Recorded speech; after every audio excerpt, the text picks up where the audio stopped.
Okay, so yeah, you got me here wearing the hat and the glasses. I think the last time I showed myself wearing these was when I was bushwhacking to Douglas Lake, and it's never good.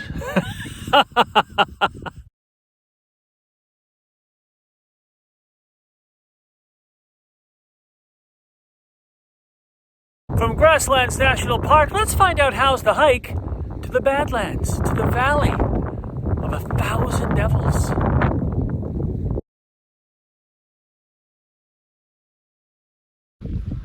Little shop back at Rock Creek Campsite. It's a campground that's quite new, actually. Parks Canada. We'll talk about trip planning. This is a pretty short day to get out into the Badlands, where it's all random camping here, as long as you're a kilometer from the road. We'll talk about that in a bit. Let's go see what we can see. Hopefully, not 1,000 devils.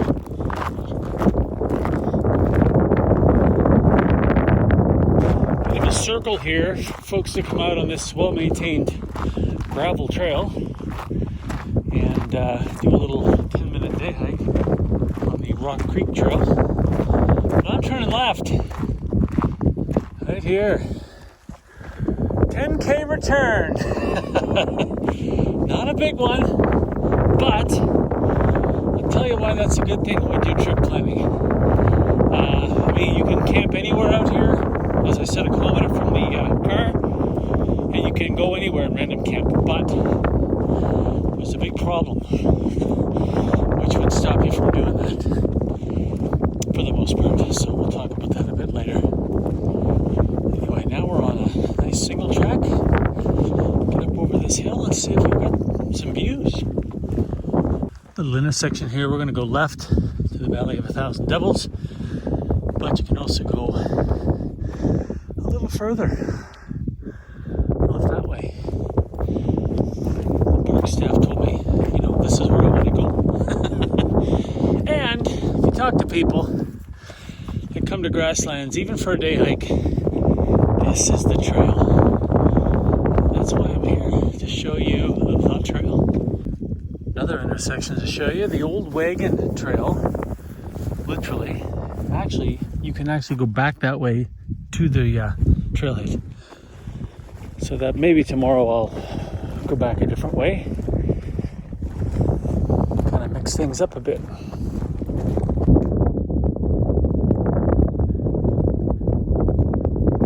I'm gonna zoom in for hopefully I can get this on camera. There's a lot of cattle over there.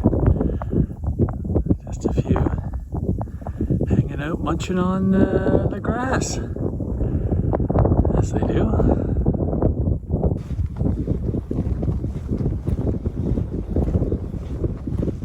Intersection here. That's the end of the lollipop stick. Boy, it sure looks like they want you to go right. Maybe because the viewpoint is a little closer that way. Yeah, if I come around here, they want you to go counterclockwise. Now, I was going to go this way anyway. Probably it's because the viewpoint down here, and apparently they've trucked in some of those red chairs. Maybe they're a little closer going this way for the day hikers, I don't know. But my intention is to do the whole lollipop, so.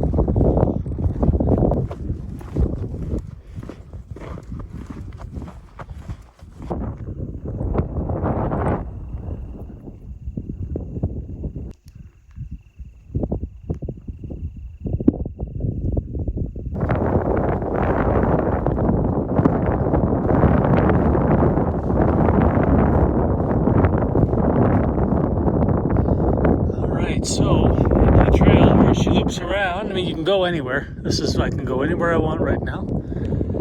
So I'm going to look around, see if I can find a place with a phenomenal view. I mean, yeah, anywhere anywhere here would be fine, but she's windy.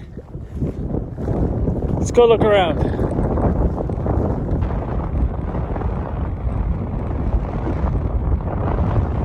You know, it's so different than the mountains. You look down and you think, oh, everything looks so flat. It's not. I'm going to try to go over to this ridge over here and see if I can find something.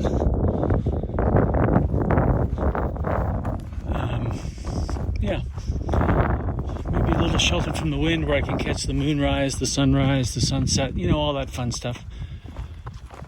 Still in search of a place to put the tent down. I don't want to be on the trail. There's coyote poop everywhere, and there's going to be coyotes everywhere too. I'm not really worried about it, but you don't want to be right on the trail.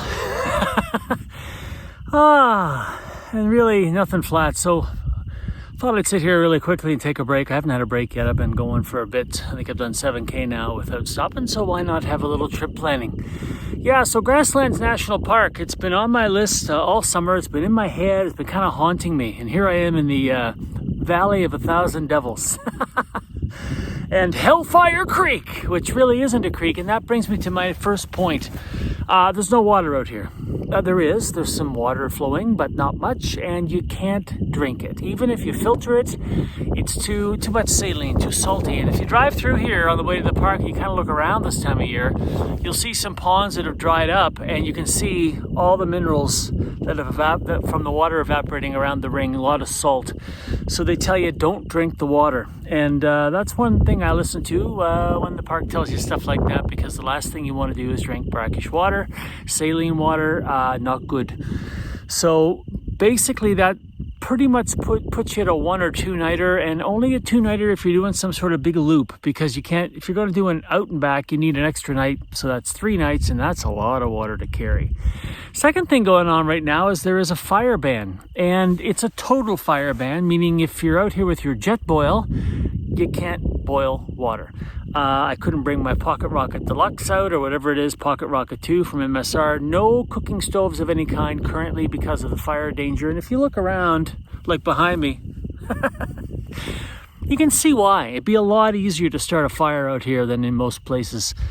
Even when the fire hazards in places are extreme, they let you use stoves. This is bone dry, parched, and it's grass and tumbleweeds and things like that. So it would go pretty quickly. So I brought out, interestingly tonight, I brought out some stuff from West Coast Kitchen that I don't have to cook. They make a hummus and they make a guacamole. Imagine, backcountry guacamole. That's what I brought tonight.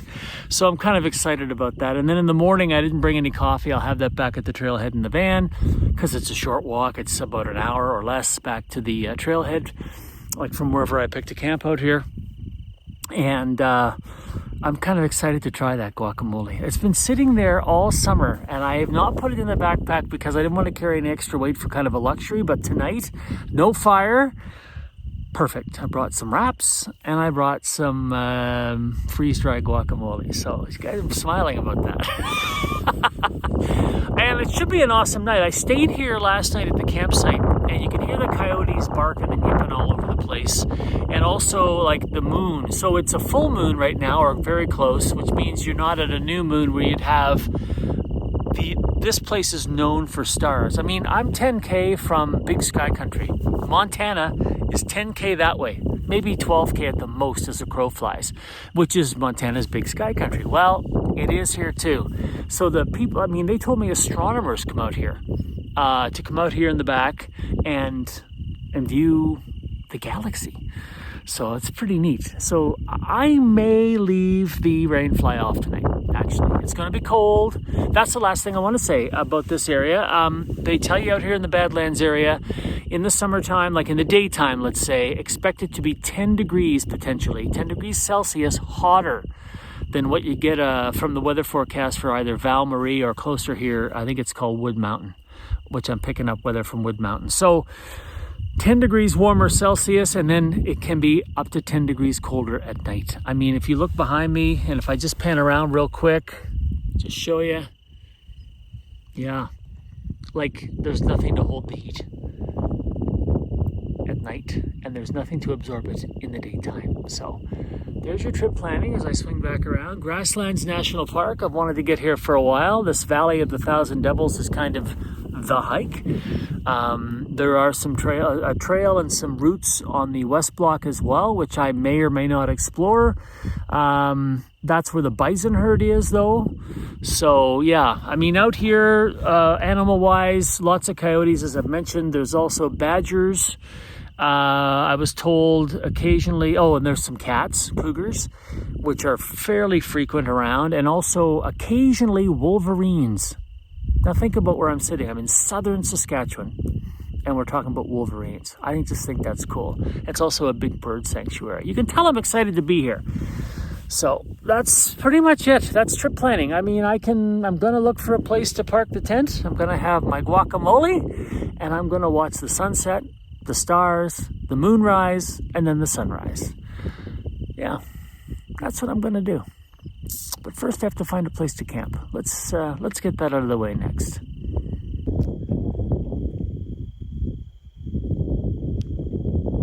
Okay, so yeah, you got me here wearing the hat and the glasses.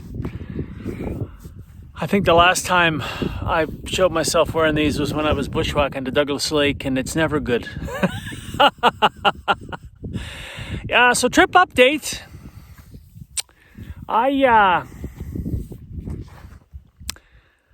I've left my tent poles in the van.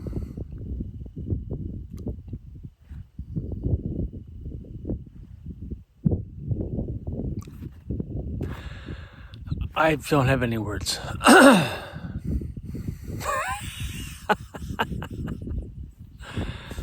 Oh, come on. Huh. All right, I'm trying to figure out how this happened. Okay, how it happened is I forgot to put them in the bag, but how does that happen? So, typically all summer, my backpack's been loaded and ready to go with the exception of food and consumables, and sitting in the passenger seat of my van. No different on this trip. Driving down here, it's just sitting there. When I get here, I've got a different trip, right? I've got an overnight with no water. I can't bring a stove. I got to bring different kinds of food. It's going to be cold, so I stripped the whole thing, basically, and I'm going to reload it. So I got stuff laying in the front of the van. I got stuff in the back, and I'm working on that this morning, and then I had a Zoom call at, I think, 12:30 today. Finished that up, had a couple more things to do, and then I start throwing stuff in the backpack. But the backpack's in the back of the van, not where it normally is, in the passenger seat. And where are the poles? They're on the floor in the passenger seat. Never even thought about it, because I'm trying to get out here, because I want to get out and get settled before it gets dark. It gets dark really early this time of year, and I simply didn't double check. And there's a lesson for how many times have I preached this? Double and triple check. You got everything you need. And I always go through a checklist in my mind. Tent, sleeping pad, sleeping bag. Those are the ones I really worry about. Everything else I can manage without if I need to, but those ones, I guess I need to put poles and stakes in my mental checklist. Anyway, well, let's head back this way. See what we see.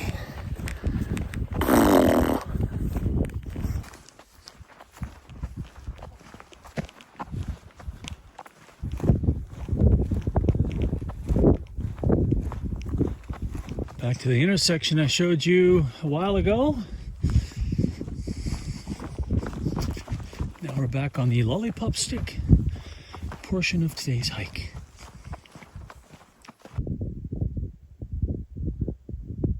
There, big boy.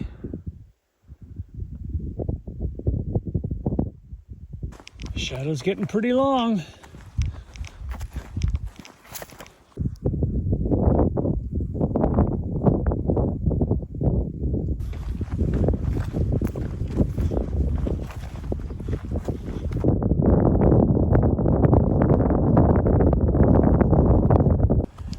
Back to the intersection with this wagon trail, which according to my map kind of goes right back to the trailhead as well.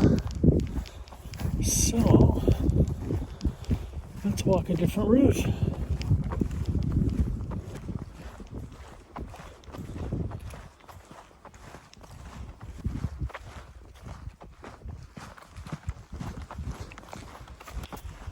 around the bend. Should get a view of the compound now. Yep, there it is.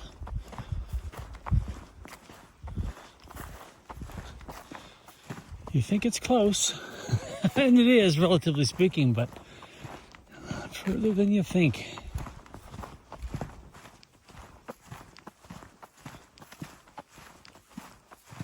Just to show you, come down to this, you think, oh, look at that water. But look around. This is where they're telling you not to drink it. The mineral content, especially salt. You can just see the stains on the sides there. So, real shame, because that's flowing. Okay. First thing I'm going to do is open that door and see if my theory is correct. All right, moment of truth. Lord, I don't want to be right, but I do want to be right. Oh, yeah. Yep. Oh, boy.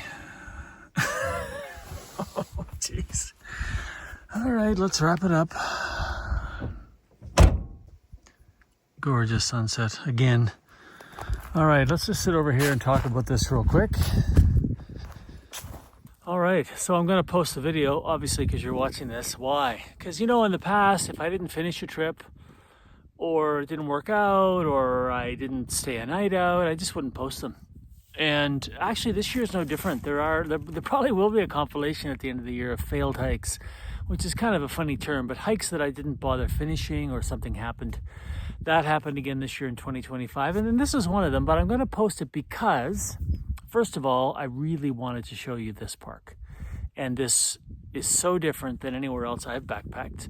And it would be different for most people, frankly, who hike in the Rocky Mountains or in the East Coast or anything like that. So I really want to show you this. And also because I realized early in the summer, it was Made in Canada 2025, and it's a large country. I'm from the Maritimes. I'm from New Brunswick, and this is the furthest east I've been able to get this year for Made in Canada 2025. So a lot of BC and a lot of Alberta, and I'm very aware that I didn't catch, at least yet, Manitoba, Ontario, Quebec, Maritimes, Newfoundland. I really wanted to be in Newfoundland this year, but because of the challenge I set for myself, that was kind of an impediment, because I'm like, well, if I drive east, I'm going to lose a couple of weeks-ish, 10 days probably with travel and getting set up for hikes and things like that. So I didn't want to take the time off the trail. Right? So it's about choices. So I am posting this, even though I didn't get to overnight. All you're missing is me eating hummus and guacamole, which I may still eat anyway, and me sleeping, maybe some coyotes yipping. So that is the trail. So if you want to come out and day hike it, if you want to come out and go into the Badlands and explore and stay for a night or two, bring lots of water, you've now seen it. At least I can give that to you. So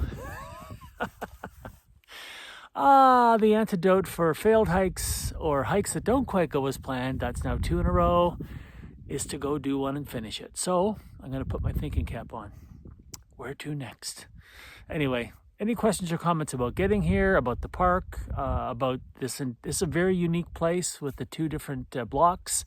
Just leave them in the comments section below. And as always, no matter what happens, thanks for watching.